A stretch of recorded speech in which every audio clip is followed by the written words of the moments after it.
things that are permissible to eat, things that are permissible to move, things that are totally forbidden to move, things that are not totally forbidden to move, not totally forbidden to move, but you can only move them if you need the vessel itself, or you need the place where it's at. That's a vessel, shemalachta le'isr, a vessel which is usually used for a forbidden purpose, but you, what? Hello? Which one? We're not, oh, I'm sorry, I have to download, one second. Excuse me, you're right. Here we go. There it is. Oh, okay, good, yes. We're in the Alter Rebbe Shulchan Aruch, Siman Shin Chet. Let me just see what the previous law was, but I think we did the previous law. We did that yesterday. Tet Zayin, Yud Zayin. No, we did that. Tet Zayin. Yeah, we said that. A vessel which is, we said yesterday, yeah, remember we learned a little bit of the history of Nehemiah, Ezra and Nehemiah, how they made these decrees, and they saw that people weren't treating Shabbos properly, so they made the decrees about muktzah.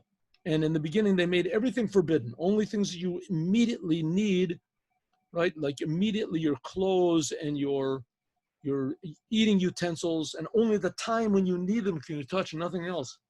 And little by little, they sort of loosened up until finally they got to the law where they said that if there are vessels that are there for a permissible purpose, for instance, a fork, a knife, a plate, your clothes, your shoes, your hat, your talis, all those things you can move, even if you don't need them.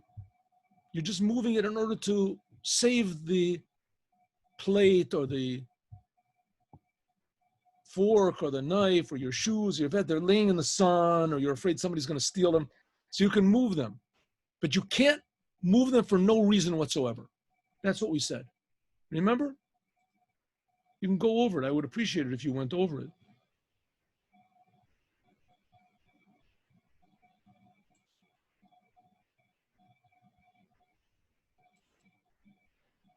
This is it. But all types of food and drinks, hamutarim, which are permissible on Shabbos, in other words, kosher meat that's already been cooked, kosher wine that hasn't been touched by a non-Jew, kol minis forum, and any type of books that are permissible to read in them.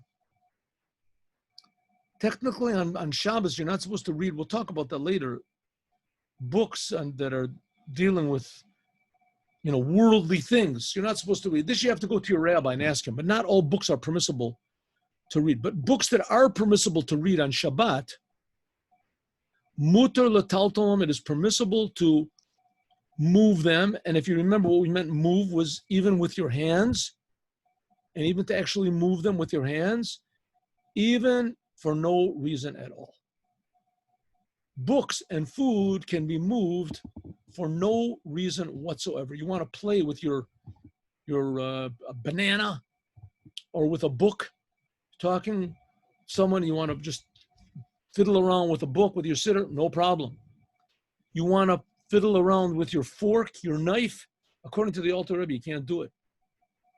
With your shoe, with your hat, or you're talking to somebody, you want to sort of spin your hat around and, your talis, can't do it. Now with your hands, only books and food you can touch for no reason at all. Books and food. Lefi, because Shalo Gazru b'yamei Nehemiah, when they made all these decrees about muktzah in the days of Nehemiah, just to remind those people who weren't here yesterday, Nehemiah came with Ezra in the beginning of the Second Temple. These were the Anshe Knesset Gedola talk about.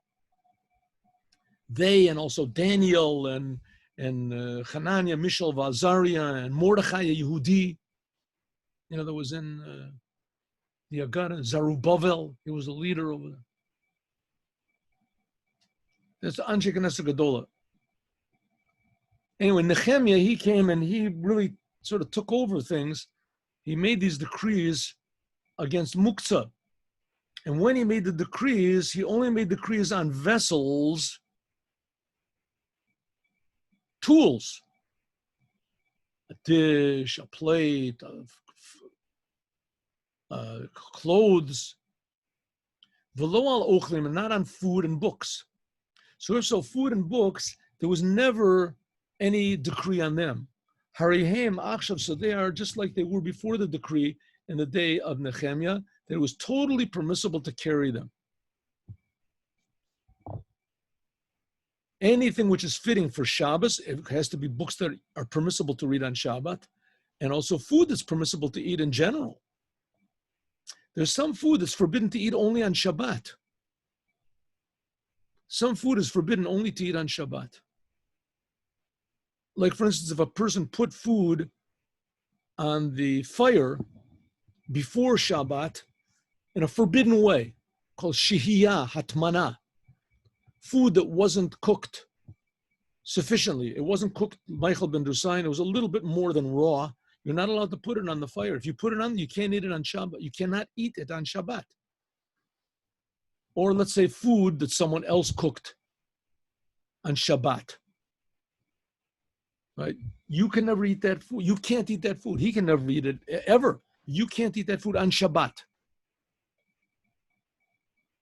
So anything which is fit to eat on Shabbat or fit to use on Shabbat, books that are fit to read on Shabbat, food and books, afilu shalol letzorach kol, you can move them for no need at all. No need at all. You just want to play around with it. No problem. But anything which is not fitting for you to eat on Shabbat, it's forbidden to carry it. This was even not only in the days of Nehemiah, before the second temple, but even in the days of David and Shlomo, before the first temple, or maybe even before that. In other words, Nehemiah did not invent the ideas of muktzah. The ideas of muktzah were already stated that on Shabbat you have to treat things differently. So things that were forbidden to move, forbidden to use, totally forbidden to use, you could not move it at all, even in the days of King Solomon. Money, for instance. Which is not case, vessels which you can use, even cups, plates, knife, or similar things. These were all part of the decree that was made. You cannot use them. These are what's called kliyas shel melechta leheter. These are vessels which are used for permissible purposes on Shabbat. Im letzorach tashmisham, you can use them. In the beginning, like we learned in the previous law, Nehemiah made a law on them, even the plates, your shoes, that there was a decree on them, you cannot move them or touch them unless you need to use them right now. What did we say in the previous law? Remember we learned yesterday that Nehemiah came up and he saw that the Jewish people weren't treating the Shabbos right. So he made the severe the extension on the laws of muktzah. The laws of muktzah existed from the days of King Solomon, King David. But when Nehemiah came up in the second temple and he saw that the Jewish people were not giving any honor to the day of Shabbat, so therefore he really made the laws of muktzah severe. Remember we learned that in the previous law. And he said even vessels, even things that you can use, permissible to use on Shabbos, your shoes, your socks, your pants, your talis, right? All these things, you can only touch them and move them when you need them. You can't, not for the place, and you can't make up a new use for them. Lo letzorach gufam, unless you use it for that thing, right? If your hat is sitting, you took off your coat, you put it in the middle of the table, and your wife says, we're having guests, I want to put the food there. Move your coat. You say, oh yeah, I'll move the coat. You can't. Back in the days of Nehemiah, you couldn't move the coat. It was stuck. You'd have to put the coat on. You can't say, okay, I'll use that coat. You have to use it for a purpose. I use that coat to cover up these books over. You can't do it. In the days of Nehemiah, you could only use vessels, permissible things, for the purpose that they were singled out for. Right? Your talis, you could only use it to cover yourself over with. Your shoes to put on your feet. If your shoes happen to be somebody put them on your dinner table, then you'll have to move them with your elbow. That's the way it was back then. Therefore, because those were vessels. And therefore, any vessels, that's the way it was back then. Now it's not that way. Remember, Nehemiah saw that the Jewish people had taken Shabbos seriously, and so he was lenient. He made the laws more lenient of muktzah.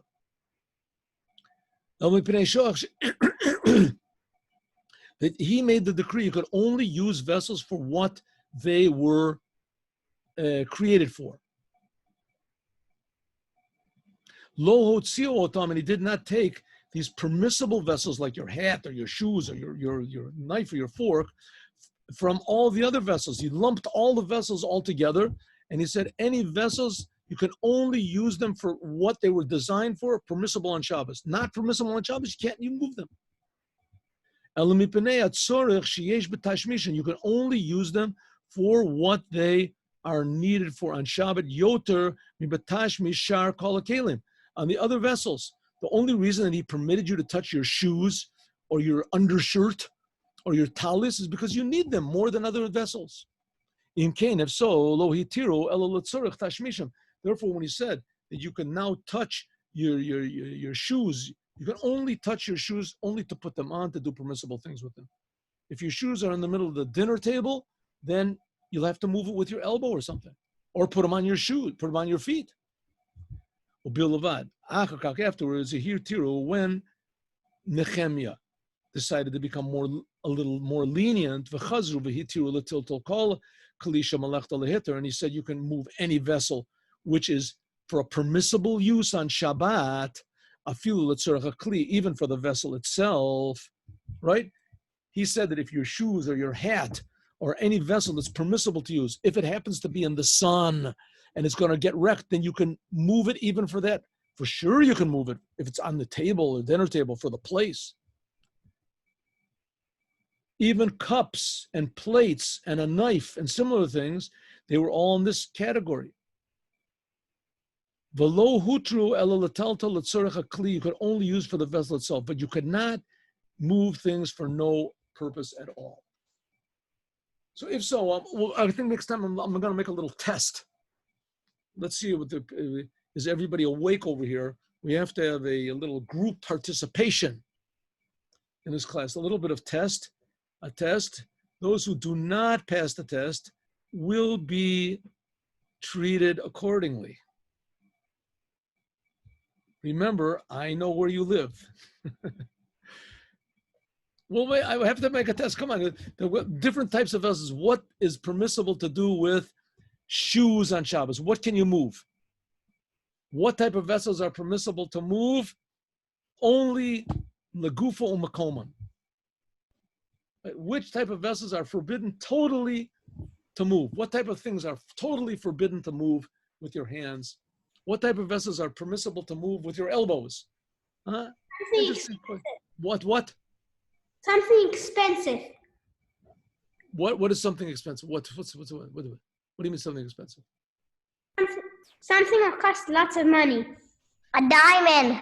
If something is right, if it's really expensive, it's called totally muktzah, and you can't even move with your hands. But don't cheat. You're going to give them all the answers to everyone. Is that you're taking away all of the excitement from the test. Okay. So tomorrow there won't be the test. We'll make it on Sunday. But tomorrow we are learning Chassidus. We're starting a new mimer tomorrow. We're starting a new mimer tomorrow about the 15th of Av. There was no holidays in Israel like the 15th day of Av, which is special. But we're not finished yet. Let's learn the laws of the Holy Temple. Good? Here we go.